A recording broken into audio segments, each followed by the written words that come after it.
Well, I'm not really a working class person, but I play one on television. Okay, here's what I have to tell you. In 1978, I became a part of a nonprofit feminist bookstore and collective in Denver, Colorado. Our collective had a feminist lesbian news journal called Big Mama Rag. Because we supported revolution rather than reform in our newspaper, we lost our nonprofit status. Our case went to the Supreme Court.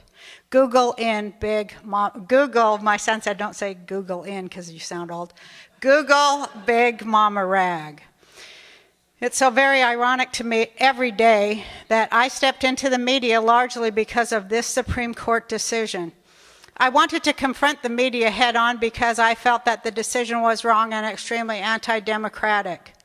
My collective discussed going postal in the middle-class streets of Denver, Colorado on Lower Colfax Avenue.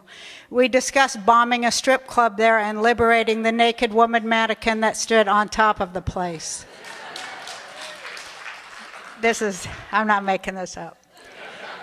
We were all shocked and frightened when we realized that we were living in Ronald Reagan's America and not Bobby Kennedy's America, as we had foolishly hoped and naively supposed. The ironic part is that this Supreme Court decision to, in effect, silence one of the main organs of the feminist movement in America, in my opinion, was the watershed case that became the slippery slope down which all freedom of the press in America slid into the deep, dark hole that brings us all here tonight. I decided to become a stand-up comedian instead of a weatherman-like activist. I decided to use the word domestic goddess when referring to a working-class housewife, and bring a typical working-class woman's story to the mainstream media would be all the revolution America could handle. A lot of people related to and watched my show for nearly a decade. That was very gratifying to me and frustrating too. I thought that I would be interviewed as an artist and a creative force when my show was discussed in and by the media. Instead, every single time and without exception when I was interviewed in the press, I was diminished and insulted, and only articles about my weight were published as if my fat were a sexual fetish of some political sort.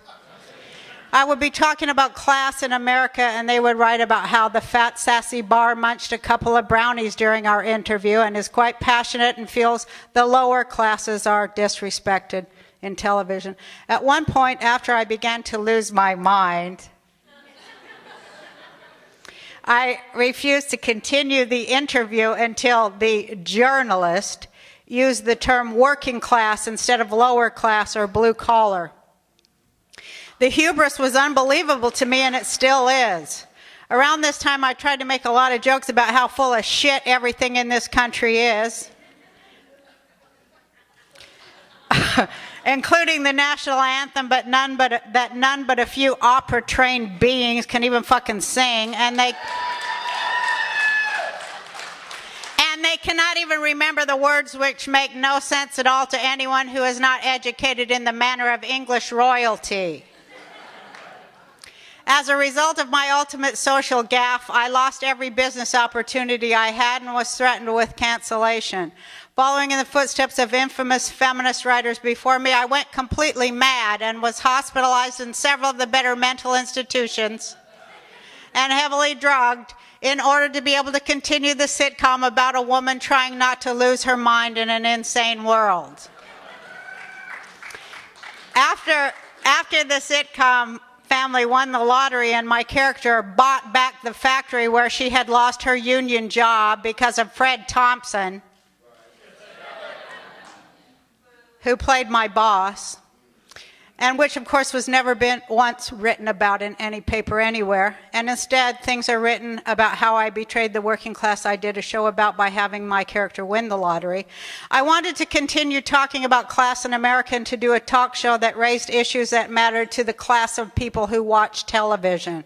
After being assured by King World that I would be able to do shows on class and race and gender, I was fact-checked and warned about having outrageous opinions by a minimum of 20 lawyers per day. I'm not making it up. On the strength of the sales of my daily talk show for King World, touted as the new Oprah Winfrey Show and owned by Oprah Winfrey and King World, The King World Company bought CBS and then Viacom, and my show was not renewed when Miss Winfrey decided not to retire after all, and she and King World, Viacom, CBS, NBC, General Electric, the Pentagon chose to produce Dr. Phil instead.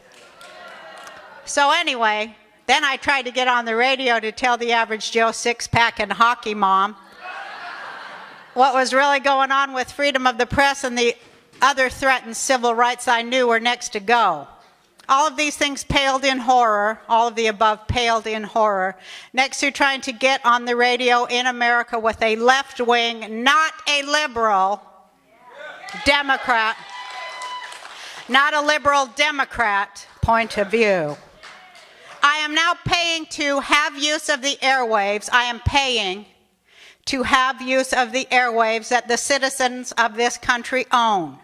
They are not really allowed to be told on the radio that they own those airwaves, just like they are not allowed to know that their money is being stolen every day and their communal coffers plundered, because with the help of a fat, drug-addicted traitor named Rush Limbaugh, who is paid to be on the airwaves that the citizens own, and to tell them every day that people who say the things I say are feminazis and not on their side. And people who say the things that he says, namely to keep giving up their money to his friends with no questions asked and expect nothing whatsoever in return, are on their side. The bullshit named Clear Channel makes it sound like something transparently flowing and unpolluted, but in fact, it's another giant step towards totalitarianism. It's the same reason the dictatorial commies always call something the people something or other, because it hides the fact that the people are shut out. Clear Channel is Walmart, only worse, because they're not just cornering the garden hose, pantyhose, popcorn, pop music market. They're cornering the information market, and that means that people will only have one way to hear what's going on, and that is the very wrong rights way. Maybe I think sometimes, maybe I should have just bombed the strip club, but no, that's just a joke. That's just a joke. And maybe media reform can happen, but either way, I'm never going to stop doing what I do and saying what I say until they pry the mic out of my cold dead fingers or I go broke. And another person, I just want to say how much I idolize Cindy Sheehan and how honored I am to even know her or any other thing. I mean, the fact that somebody who has integrity and decency and a moral backbone is even like, alive in this country at this time, it's just fucking so awesome and overwhelming, and I just support her. I just support her, and I hope that the thousands of Cindy Sheehans, the only cloud I see and the only silver lining in this terrible cloud that threatens everything that anybody ever dreamed in this country. I hope that a whole bunch of Cindy Sheehan people will start running for office, and people who can't be bought, people who can't be broken, people who believe in liberty. And quoting Mary Daly, who's a great writer and a friend of mine who is in the hospital tonight at 80, who's always been a freedom fighter, she said, I love this quote, and I'll end on it, "There is no liberty without truth." Yeah. Thanks.